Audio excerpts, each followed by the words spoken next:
올해 정부의 세제 가운데 가장 크게 달라진 부분은 단연 부동산 분야입니다. 얼어붙은 부동산 시장 활성화를 위해 대출과 세금 규제가 대거 풀립니다. 전민정 기자입니다. 부동산 세제의 가장 큰 변화는 다주택자의 세부담이 크게 줄어든다는 점입니다. 올해부터 종합부동산세 중과제가 폐지돼 조정 대상 지역 2주택자와 과세 표준 10억 이하 다주택자는 일반 세율로 종부세를 내게 됩니다. 예컨대 조정 지역의 공시가격이 각각 8억과 12억인 주택을 보유하고 있을 경우 지난해엔 1,436만 원의 종부세를 내야 했지만 새해에는 부담액이 552만 원으로 40% 가까이 크게 줄어듭니다. 다주택자 취득세 부담도 크게 낮아질 것으로 보입니다.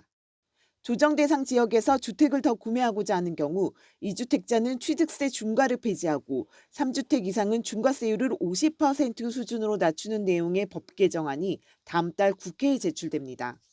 또 종부세 비과세 기준선인 기본공제 금액도 공시가 6억에서 9억으로 올라갑니다. 가령 공시가 18억 주택을 부부 공동명의로 갖고 있을 경우 지난해 종부세로 156만 원을 냈지만 올해는 부부 합산 공제가 18억으로 올라 종부세를 내지 않아도 됩니다. 단독 명의로 주택을 보유한 1가구 1주택자 대부분의 세부담 또한 줄어듭니다. 1가구 1주택자에 대한 종부세 기본공제가 11억에서 12억으로 올라가기 때문인데 이렇게 되면 공시가 12억 주택을 단독 명의로 보유한 경우 올해는 종부세 대상에서 빠지게 됩니다. 집값 급등기 과도하게 묶여 있었던 대출 규제는 새해부턴 단계적으로 정상화됩니다. 지난달부터 무주택자와 1주택자의 규제 지역 내 주택담보대출 비율, 즉 LTV 한도가 50%로 높아졌는데 오늘부터 강남 3구와 용산구를 제외한 서울 21개구가 규제 지역에서 해제되면서 이 지역에서도 집값의 절반까지 대출을 받을 수 있게 됩니다. 다만 LTV 규제는 풀렸지만 소득 기준 대출 규제인 총부채 원리금 상환 비율, 즉 DSR 규제가 유지되는 점은 유의해야 합니다. 또 올해 1분기부터는 서울 전 지역을 비롯한 규제 지역에서 다주택자도 LTV 30%를 적용해 주담대를 받을 수 있게 되고 15억이 넘는 아파트에 대한 주택 구입 목적 주담대도 허용됩니다. 마지막으로 이번 연말정산 때에는 주거비 절감을 위한 세제 혜택도 챙겨봐야겠습니다.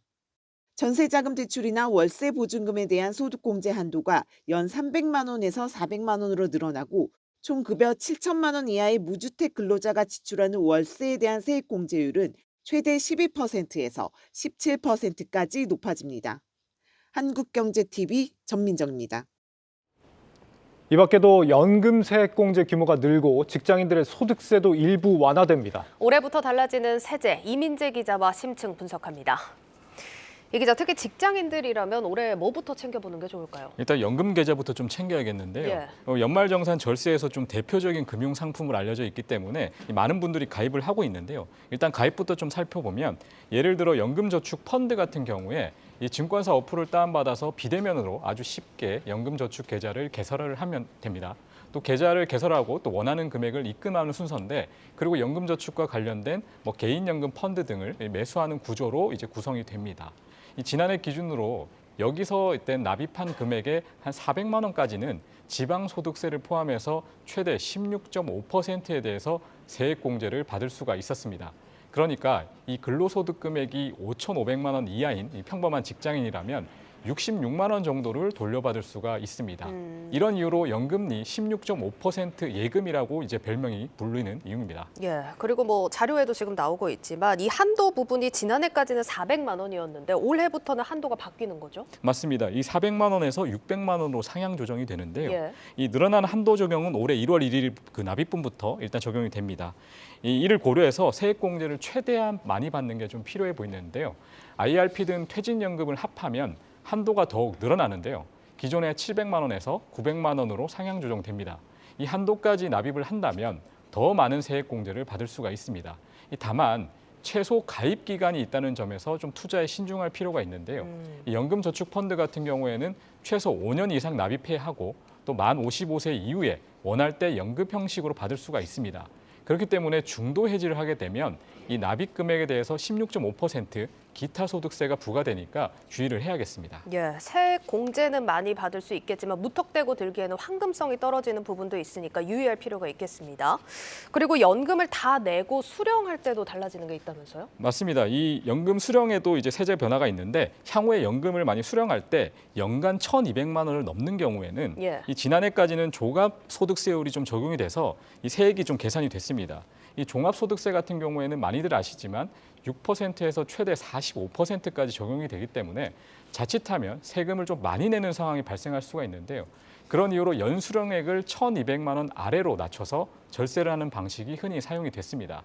그런데 새해부터는 15% 분리과세 세율과 이 종합소득세율 중 이 본인에게 유리한 것을 선택할 수 있기 때문에 세금 부담을 조금 더 줄일 수 있게 됐습니다. 이 분리과세 세율이라는 게 어떤 개념인 거죠?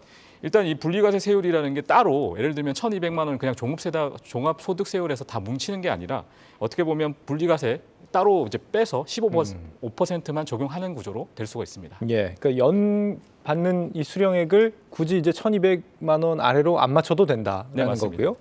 직장인들의 소득세도 낮아진다라고 하는데 이건 어떤 내용입니까? 일단 올해 1월 1일부터 퇴직하는 직장인들의 소득세율에 좀 변화가 있는데요. 예를 들어 이제 기존에 5년 이하라면 30만 원, 또 20년을 넘으면 120만 원으로 근속 연수에 대해서 좀 공제가 이루어졌습니다. 네. 그런데 이제 여기서 이제 금액이 각각 상향이 되는데요. 한 100만 원, 200만 원, 또 250만 원, 300만 원으로 올라가게 됩니다. 저 이제 퇴직연금 받을 때의 어떤 소득세인 거죠? 맞습니다. 네. 그때 사실 이제 조금 더 본인에게 유리하게 세액을 좀 더 많이 챙길 수가 있다는 그런 이제 그 변화가 생겼는데요. 네. 또 여기서 이제 소득세 과세 표준 구간 중에 하위 구간도 좀 조정이 됩니다. 예를 들면 15%가 적용되는 구간이 1,200만 원에서 4,600만 원 정도에서 이제 좀 좁아졌는데 이게 1,400만 원에서 5,000만 원으로 좀 올라가게 됩니다. 다만 1억 2천만 원을 초과하는 고소득자에 대해서는 이 공제 한도가 50만 원에서 20만 원으로 줄어들게 됩니다. 그러니까 오래 근무한 분들일수록 퇴직금에 붙는 소득세가 좀 더 줄어든다는 거고, 또 연봉 5천만 원인 분들 같은 경우에는 기존에 이제 24% 적용을 받았는데 소득세를 15%를 맞습니다. 적용을 받게 된다. 그렇게 따지면 이제 연봉 한 4,600만 원에서 5천만 원, 그 사이 때가 아무래도 좀 더 혜택이 크겠다 이렇게 보여집니다. 네, 맞습니다. 네, 또 달라지는 게 있습니까? 일단 최근에 벤처 기업으로 이직하는 분들이 많으실 텐데요. 사실 이제 벤처 기업으로 이직하는 이유가 스톡 옵션을 좀 받아서 이를 활용하는 경우가 상당히 많습니다. 그런데 이제 부여 시점에 대해서는 사실 이제 고민을 하지 않았던 문제가 행사할 때 좀 발생을 하게 됩니다. 이 세금을 내는 부담이 상당한데요. 행사이익 같은 경우에는 이제 스톡 옵션 행사 시점의 주가와 이 부여 시점의 가격 차의 어떤 주식 수를 곱한 것인데 만일에 근무 중에 직장을 다니는 중에 행사를 하게 되면 근로소득으로 과세가 되고 연말 정산에서 세액이 결정이 됩니다. 만일 퇴사를 했다 하면 이 행사이익은 기타 소득으로 이제 분류가 돼서 22% 원천 징수 후에 남는 차액은 종합소득세로 이제 정산을 하게 됩니다. 그래서 이게 상당히 세금이 높기 때문에 예. 비과세 한도가 좀 중요한데요. 이 지난해까지는 연간 5천만 원 수준에 이제 불과했습니다. 그런데 이게 2억 원으로 대폭 상향이 돼서 이 현재 이제 행사를 하시는 분들 입장에서 굉장히 유리한 세액 구조가 형성이 됐고요. 또 이제 행사를 할 때 이 근로소득세 같은 경우에는 5년간 분할 납부가 가능해졌기 때문에 부담은 좀 더 줄어들 전망입니다. 그리고 또 소비세도 좀 챙겨야 될 것 같은데 이 수소나 전기차 등 친환경 차를 사시는 분들 입장에서 이 개별 소비세가 좀 부담이 되죠. 근데 이제 감면 적용이 지난해로 사실 끝이 났는데 이를 2024년까지로 좀 연장하기로 했습니다. 이 차종별로는 좀 다르지만 이 하이브리드 차 같은 경우에는 100만 원, 전기차는 300만 원, 수소차는 400만 원까지 일단 적용이 된다는 점 참고하시면 좋을 것 같고요. 또 올해 1월 1일부터 18세 미만 자녀를 3명 이상 양육하는 가구에 대해서는 승용차 구입 시 최대 300만 원 개별 소비세를 면제합니다. 예, 잘 들었습니다. 경제부 이민재 기자와 심층 분석했습니다.